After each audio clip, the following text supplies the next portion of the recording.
You know that feeling, when a room feels wrong, even before you step inside. That was my grandmother's basement. She told me never to open the door at the end. She never said why, just never open it. I thought it was just an old lady's superstition. Until the night I heard breathing. It wasn't human breathing. It was slow, wet, almost gurgling, and it was coming from behind that door. The house was silent, except for that sound. My phone's flashlight flickered as I went down the stairs. Each step creaked like it wanted to warn me. The air got colder, thicker, I swear. I could see my breath. The basement smelled of damp wood and something else. Something rotten. The door at the end was old, warped, paint peeling, and it had 3 rusty locks. One of them was already open. My chest tightened. The breathing grew louder. I whispered, "Hello," no reply. Just breathing. And a faint tap tap tap, like nails scratching the wood. I told myself it's probably a raccoon or something. But deep down, I knew better. My grandmother's warnings. They weren't random. I reached for the second lock. My hand trembled, metal cold under my fingers. As soon as I turned it, the breathing stopped. The silence was worse. I almost walked away. Almost. Something in my head whispered, "You've come this far." I slid the last lock open. The door creaked. Just an inch. Darkness poured out like thick smoke. My phone's light barely touched it. Then, 2 pale hands shot out from the gap. Fingers long, too long. They grabbed the frame, pulling something forward. I stumbled back, nearly falling. A face emerged. Not a person's face. Its eyes were empty holes. Its mouth stretched unnaturally wide, and it whispered my name. My real name. The one I'd never told anyone in this town.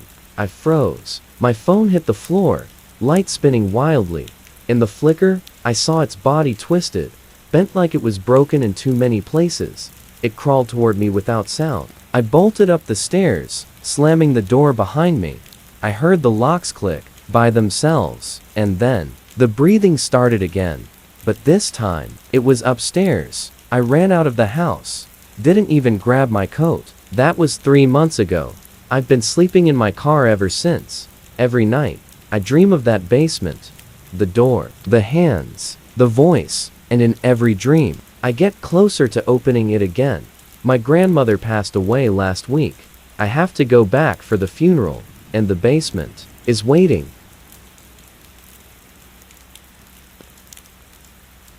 After the funeral, I swore I wouldn't step into my grandmother's house again, kept that promise for exactly 2 days. The lawyer called. "She left you the house," he said. My stomach dropped. "I don't want it," I told him. "It's yours now," he replied. That night, I drove back. The house looked wrong, like it had aged 50 years in a week. Windows were cracked. The paint was darker. Even the trees seemed to lean toward it. My key turned reluctantly in the lock. Inside, the air was stale. My footsteps echoed too loud, as if the rooms were bigger than before. I told myself I'd grab some clothes, some papers, and leave.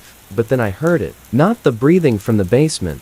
Something else. A faint scratching inside the walls, like fingernails on wood. It followed me from room to room. I pressed my ear to the living room wall. The scratching stopped. Then came whispering. Dozens of voices, layered over each other, too soft to understand. But they were speaking my name. I backed away. The ceiling above me groaned. Dust rained down. Something was moving in the attic. I didn't want to go up there, but I had to know. The ladder creaked under my weight. My flashlight beam cut through dust and cobwebs. The attic was empty, almost. In the far corner, the floorboards were torn up, and there is a whole deep, dark tunnel leading down into the walls. The smell hit me rot, sweet, and sickening. I leaned closer. A pale, thin hand reached up from the hole. Not human, too many joints. The fingers bent backward, as if broken. I froze. The hand grabbed the edge of the floorboard. Another hand appeared. Then a head. Its skin was stretched tight over bone. Mouth stitched shut. Eyes missing entirely. It climbed without sound, jerking like a puppet. I stumbled backward, knocking over a dusty trunk. Something rolled out my grandmother's diary. The thing stopped moving, its head tilted toward the book. I grabbed it and ran down the ladder into the hallway. I could hear it following inside the walls. Every step I took, it mirrored. I locked myself in the kitchen. My hands shook as I opened the diary. The first page. If you are reading this, it means the house has chosen you. Chosen me? For what? The next pages were filled with drawings. Black figures crawling through the walls. A door at the end of the basement, and under it, the words, "Don't feed them." Feed them? My breath caught. The scratching in the walls turned to pounding.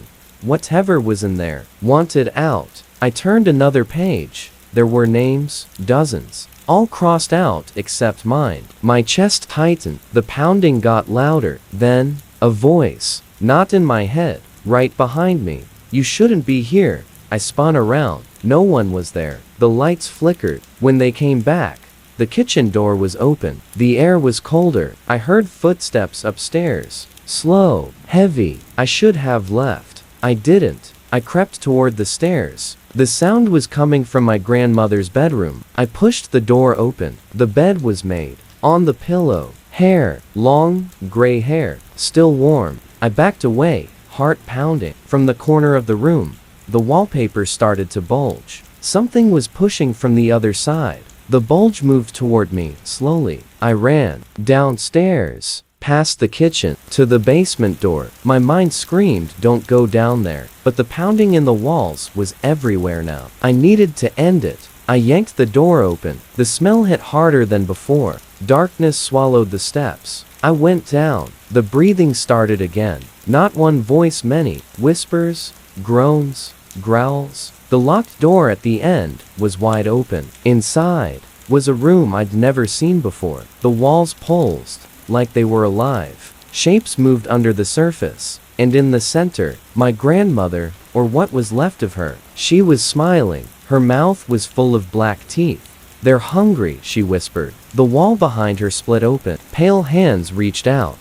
Dozens of them. They grabbed my arms, my legs, my throat. I screamed. The last thing I saw was her face. And her eyes weren't hers anymore. Then, darkness. Thank you for following today's stories. Don't forget to support us by liking and subscribing to the channel and activating the notification bell to receive all our new stories full of mystery and horror. I wish you a scary night. See you.